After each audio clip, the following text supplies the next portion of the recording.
Berjumpa lagi dalam permenungan kita edisi Jumat 31 Juli 2020 dalam pekan ke-17 masa biasa. Hari ini adalah peringatan Santo Ignatius Loyola, seorang imam.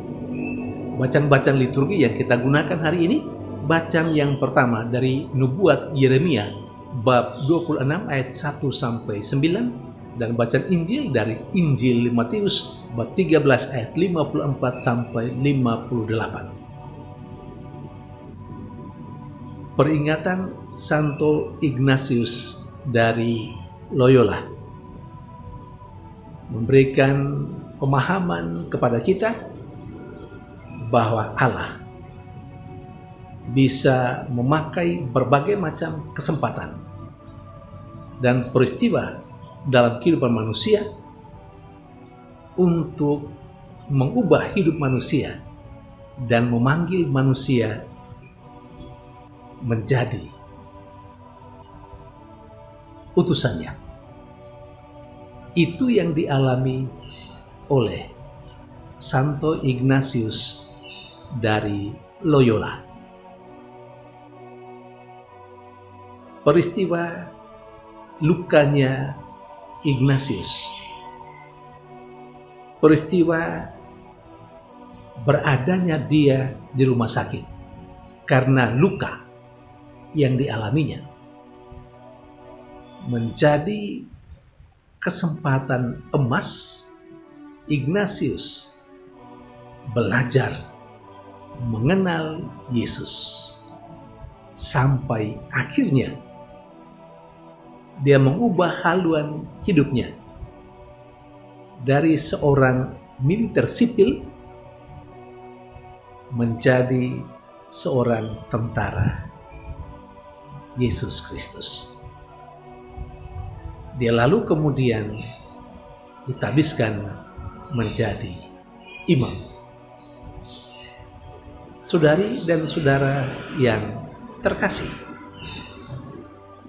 sementara kedua bacaan liturgi hari ini mengingatkan kita akan konsekuensi setiap orang yang menjadi utusan Tuhan.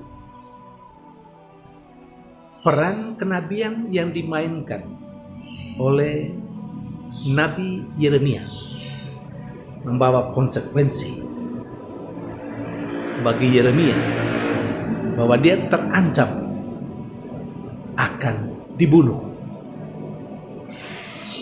Ancaman bahwa dia akan dibunuh karena Yeremia melaksanakan tugas kenabiannya yang dipercayakan Allah kepadanya. Hal yang hampir sama, Yesus yang adalah utusan Bapa akhirnya tidak diterima oleh orang-orang di kampung halamannya sendiri. Mereka tidak bisa menerima kehebatan, keistimewaan yang dimiliki oleh Yesus. Orang-orang sekampung halamannya malah mempertanyakan kehebatan Yesus.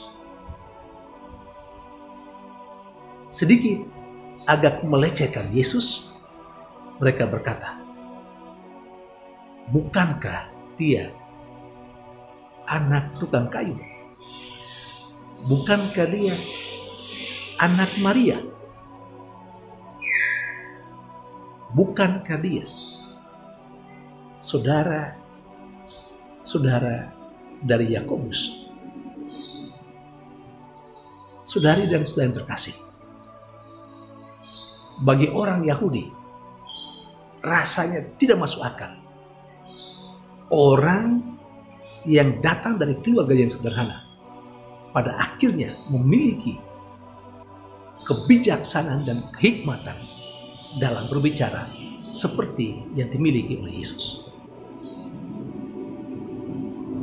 Menghadapi penolakan orang sekampung halamannya, Yesus berkata, seorang nabi tidak dihormati oleh orang-orang di kampung halamannya sendiri.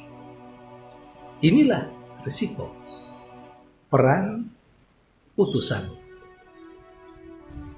Allah, baik yang dialami oleh Nabi Yeremia maupun oleh Yesus sendiri. Saudari dan saudara yang terkasih, pembaptisan menjadikan kita utusan Allah. Dan sebagai utusan Allah, kita diajak untuk memahami segala konsekuensi yang akan kita terima kalau kita melaksanakan sungguh-sungguh peran kenabian kita, peran diri kita sebagai utusan Allah. Apakah tantangan yang dialami oleh Nabi Yeremia dahulu kala, yang dialami oleh Yesus, membuat kita merasa takut menjalani hidup sebagai utusan Allah saat ini, menjalankan hidup kita sebagai seorang nabi dewasa ini?